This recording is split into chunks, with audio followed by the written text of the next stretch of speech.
최근 기준금리가 오르면서 은행 이자가 많아졌습니다. 저는 파킹 통장으로 이자를 챙기고 있었습니다. 파킹 통장 이율이 거의 연 3, 4%에 육박했거든요. 그러나 더 큰 이자를 찾아서 채권 투자에 뛰어들었습니다. 이번에 리뷰할 책은 포프리 라이프 저자의 채권 투자 처음 공부입니다. 이 영상을 보고 나면 월급날이 되면 채권에 사실 겁니다. 기회만 잘 잡으면 이자를 세전 연 8%, 세후로 연 7% 정도 얻을 수 있거든요. 이자는 원천징수로 15.4%를 제하니까 우리는 세후 금액을 받습니다. 참고로 제가 사는 채권은 세후 수익률 연 5.5% 전후입니다. 채권이 은행 예금보다 유리한 이유는 뭘까요? 질문에 답하려면 채권의 원리를 알아야 합니다. 우리가 은행에 돈을 맡기면 그 돈은 사업자가 대출해 갑니다. 사업자는 이자를 꼬박꼬박 낼 텐데요. 은행은 이 이자를 받은 후에 일부를 예금자에게 나눠줍니다. 즉, 은행이라는 중간 유통업자가 끼인 셈이죠. 이자를 더 많이 받으려면 간단합니다. 우리가 직접 이자를 받으면 됩니다. 중간 유통업자 없이요. 이것이 채권입니다. 채권이나 주식이나 거래법은 거의 똑같습니다. 우선 증권사를 선택해야 하는데요. 증권사는 어디가 유리할까요? 저자는 한국투자증권을 추천합니다. 한국투자증권의 HTS는 채권을 매매하기에 어려움이 없는 만족스러운 기능을 가지고 있기 때문에 한국투자증권의 채권거래 수수료가 타 증권사에 비해 저렴한 것도 확인할 수 있다. 한국투자증권의 채권거래 수수료는 잔존기간에 따라 0.0052%에서 0.0352%입니다. 다른 증권사도 대략 0.03에서 0.3% 정도로 저렴한 편인데요. 한국투자증권이 유독 저렴한 것을 알 수 있습니다. 이번에는 괜찮은 채권을 선별하는 법입니다. 우선 회사채 중에서 선택합니다. 회사채가 국공채보다 연이율이 높거든요. 예를 들면 LG디스플레이 채권도 있고 삼성카드 채권도 있고 대한항공 채권도 있어요.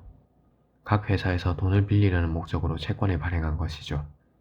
이 채권 들고 있는 사람에게 이자를 주겠다라고 얘기하면서요. 회사채를 판단할 때 신용등급은 정말로 중요합니다. 신용등급이 높은 채권일수록 안전하거든요. 참고로 신용등급은 AAA, AA, A, BBB, BB, B, CCC, CC, D가 있어요. 각 등급은 3단계로 세분합니다. 플러스, 제로, 마이너스가 있으니까 AAA 등급에서는 AAA 플러스, AAA 제로, AAA 마이너스가 있는 셈이죠. AAA에서 BBB까지를 투자적격 채권이라고 부르는데요. 일반적인 투자자는 BBB 마이너스 이상의 채권만 보는 게 좋습니다. BB 플러스 이하로는 연이율이 극도로 높아지는 대신에 위험하거든요. BB 플러스 이하는 투자 부적격 채권, 투기 채권이라고 부르는데 영어로는 정크본드입니다. 투기 등급의 채권은 아무리 수익률이 매력적이더라도 절대 가까이 해서는 안 될 것이며 채권을 발행한 회사에 치명적인 상황이 발생했을 때의 정부 지원 또는 기관 단위 거대 자금 지원이나 투자가 동반되는 한계치가 BBB 등급을 가진 채권까지이기 때문이다. BBB 이상의 투자 등급 채권과 BBB 미만의 투기 등급 채권은 안정성 면에서 단순히 한 단계 차이로 끝나지 않는다. 신용 등급은 가끔 바뀌는데요. 한 단계씩 내려가거나 올라갈 수 있습니다. 만약 BBB-에서 한 단계 내려가면 바로 더블 B뿔이 됩니다.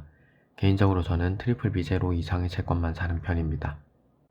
장내 채권 시장에는 회사채가 수두룩하게 많습니다. 만기일까지 얼마 안 남은 채권도 있고 1, 2년 남은 채권도 많죠. 더 멀리는 5에서 10년이나 그 이상 남은 채권도 있습니다.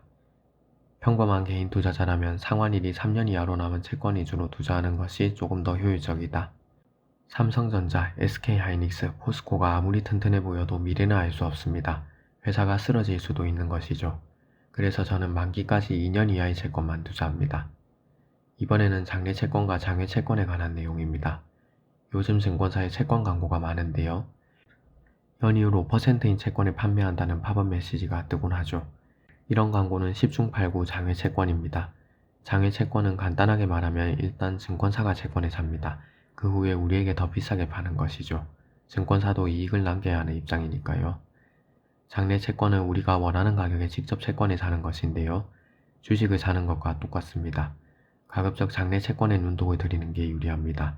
참고로 저는 장내 채권만 하고 있어요. 장외 채권을 해야 할 이유를 못 찾았거든요. 증권사에서 제공하는 장외 채권들은 채권 투자자가 매수할 때부터 수익률 손해보고 시작하는 방식이다. 주식 투자자는 회사가 번창하고 주가가 올라야 기쁩니다. 하지만 채권 투자자는 사정이 조금 다른데요. 회사가 번창하는 것은 별로 안 중요합니다. 만기일까지 부도만 안 나면 됩니다. 채권은 사는 순간에 수익률이 확정되는 상품이니까요. 결국 채권 투자자는 해당 채권이 상환일에 상환될 수 있느냐 없느냐라는 명확한 기준만으로 채권을 바라봐야 한다. 최악의 경우 파산까지 진행된다면 채권을 발행한 회사의 남은 자산이 지급 우선순위에 따라 순서대로 분배된다고 언급한 바 있다. 그 우선순위는 담보 채권자, 무담보 선순위 채권자, 후순위 채권자, 우선주 주주, 보통주 주주 순서이다. 참고로 우리는 무담보 선순위 채권자입니다. 담보는 없으며 선순위 채권자라는 뜻입니다. 예외적으로 후순위 채권에 산다면 후순위 채권자가 되죠. 회사가 파산하면 회사는 자산을 다 팔고 그 돈을 분배해야 하는데요. 이때 선순위 채권자는 우선주 주주보다 우선 분배받습니다. 만약 후순위 채권자라도 우선주 주주보다 먼저 분배금을 받습니다. 이 책은 매우 실용적입니다. 가정교사처럼 채권 사는 법을 차례차례 설명해 주는데요. 주식을 한 주 한 주 사는 것처럼 채권을 원하는 만큼 사면 되는 것이죠. 이때 구매할 수 있는 최저금액은 약 1,000원어치입니다.